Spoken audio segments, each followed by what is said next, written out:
Oh, I'm back for another video that I've been dying to understand why I had some sort of unreal opinion about why was watching a video about why I hate the Matrix. And even though it's called Why I Hate the Matrix, this is a huge shout out to Big Jack Films, as I realised that I'm personally not a fan of the Matrix, as I told to myself that I discovered why Uzair was a huge fan of the Matrix. You know, it's this weird 1999 movie about some idiotic actor named Keanu Reeves. He actually eats a pill, he eats both of the pills, and he finds himself getting stuck in his crazy comatose adventure to get himself drugged to the dark side like in Star Wars. Although it predates Phantom Menace by a landslide, I just don't care for it. Just because I haven't seen The Matrix Resurrections last year, as I noticed that ever since last year, I noticed that The Simpsons predicted The Matrix. If you checked out this Matrix prediction Easter egg about The Simpsons predicted The Matrix's Christmas release date, it looks very familiar. That's a very minor one that would foreshadow it. I know this one's from around 2006, just 15 years before it would come out. It looks like an interesting Easter egg, but speaking of The Matrix, no one would predict the premiere of The Matrix, but The Simpsons did it for a funny reason. Is that everything that happened in The Matrix Resurrections isn't what you convinced about the fueling of its shortages of its box office run. Well, according to a smart guy who would understand the true meaning of a prediction, you could probably find out that The Matrix ain't no end of the world death sentence situation where, as I noticed, this is just a typical idea to do it so. As I noticed that even in Space Jam 2, A New Legacy, they predicted The Matrix Resurrections. And it turns out that The Simpsons is not the only one doing The Matrix. Well, as a result of its references, there's tons of Matrix references. Oh, and the one from Shrek where they had to poke fun of it. There's so many Matrix references that I can't stand because I don't understand. In other media, there's too many Matrix references in the movie and in other media, which didn't make more sense about why I don't like this film. When you see Scary Movie, that's better. When you see Star Wars, it's confusing. And there's always a glitch in The Matrix that bugs me to death, and Akira perfected this formula.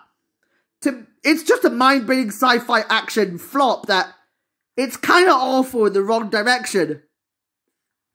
As I noticed, this is what I could have learned about it. When you picture when you picture Speedy and Granny and Bugs and LeBron showing up in The Matrix in a reference where Speedy and Granny had to kick the living shit out of a police officer, she manages to pull up the bullet timing technique to kick his face off. And then both LeBron and Bugs, in their Matrix costumes, would look like they were on drugs and steroids and crack method. Yeah, this is how they foreshadowed The Matrix Resurrections. But what have I done to think of it?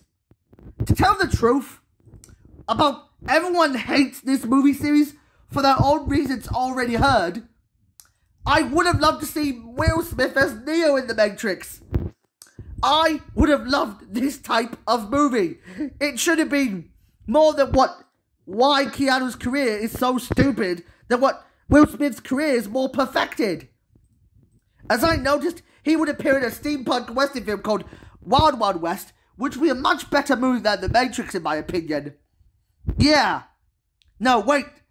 If you want to learn if Will Smith accepted his role as Neo in The Matrix, he would have pulled his bullet time technique so perfect. It would have been better if it was a comedy movie. It would have been better if it was a steampunk sci-fi film. Rather than being just a boringly uninspiring political film, it should be more of a Western steampunk sci-fi film. That I just don't understand why this actor of mine never got his chance to be involved in it. Although, thanks to Slapgate, I had to discover why it isn't okay to discover it. Can you imagine my dream about the plunging of what I could do? I would plunge myself to fall asleep in the bus when we were going to the Galleria. I would fall asleep and see Will Smith giving me... Oh, okay, scratch that. I would see Will Smith and Jack Black giving me the green lantern... No, the green pill. I would eat the green pill and get sent on a quest to discover the true meaning of my whole life. Of learning why someone is out to get rid of me. There's a still processing idea I could think of. But what can I learn from my mistakes? Oh, I get it. I would picture myself get sent on a Matrix-styled dream where I'd fall asleep. And I would see myself replacing the role, or replacing Neo as myself, as the main character.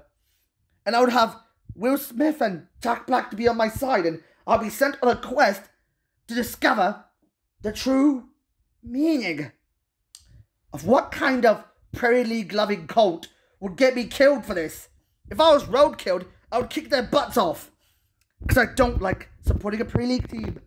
I don't want to support freelines. I don't. And they're trying to find out why I killed everyone at Wembley Stadium with this bomb that went off. And that's... doesn't feel like why it left the city of London in a volcanic rumbling earthquake. Of why Palpatine is trying to get after me. Those Jedi Knights and Sith Knights, they're after me! But that could be for December 14th. If they had their lightsabers, I would unleash the power of 1,000 to 1 million exploding suns to kick their asses. And why not I learn about the parody song We Don't Talk About Jada? I remember this song that, you know, this spring around March 29th, just 2 days while Fantastic Beasts, The Secrets of Dumbledore premiered,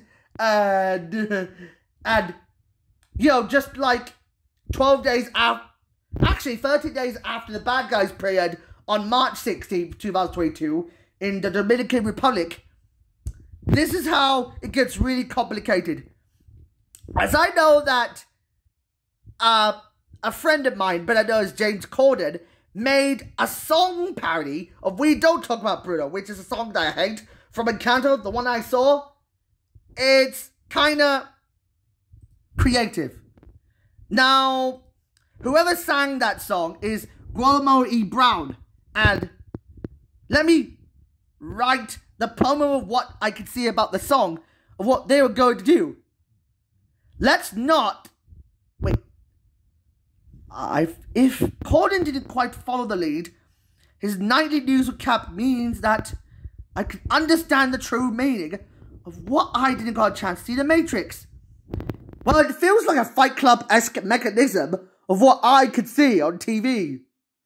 Now, let's try and put the cases together.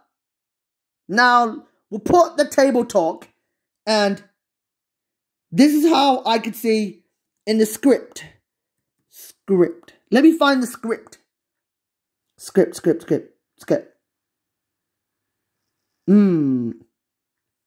I can't find the song. Oh well, that's alright, and let me read the song. So, in this We Don't Talk About Bruno parody, which is a song that I hate, the writers met with James Corden to discuss what happened at the Oscar ceremony. From Beyonce to TV Chalamet, there's something that no one should talk about, and here's a weird hint at both Will Smith and his wife, Jada Pinkett Smith. Aha! If there was a remix version of it, that'd be awesome. And I have no idea what I couldn't let go of it. And yeah, that's kind of hysterical. But I certainly didn't felt too scared. But it was a lot better than We Don't Talk About Bruno. But it was more of a gender-flipped version. Yeah. So, James Corden's singing voice is actually good. I saw how people say it's funny, but it's hilarious. And yeah. And it was so catchy that I liked the song more than the one from Encanto. That's it. Oh, there's a lot of people liking that song. It's a masterpiece. Yeah. But, either way, you have to please respect my opinion on The Matrix. And all I can really say is, if you would hit the like button, please hit the like button and subscribe. In case you respect my friend's opinion on The Matrix. Because Uzair likes The Matrix. He's seen all the films, except for me that I didn't got a chance to see the films. Yeah. It's just what I learnt my lesson from. Yeah. Have to put some Major King back on my plug. Bye-bye.